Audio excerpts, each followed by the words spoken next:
họ quấy gia tờ lọp mốt te họ tờ lọp một te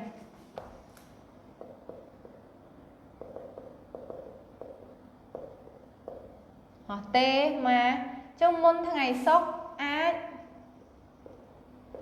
lọp một te tế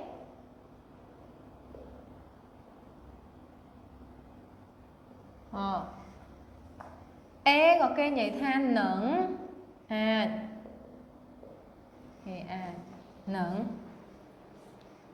tặng trong một đoạn tiết 我星期一去 Phnom Penh 你想在 Phnom Penh 住几天住3天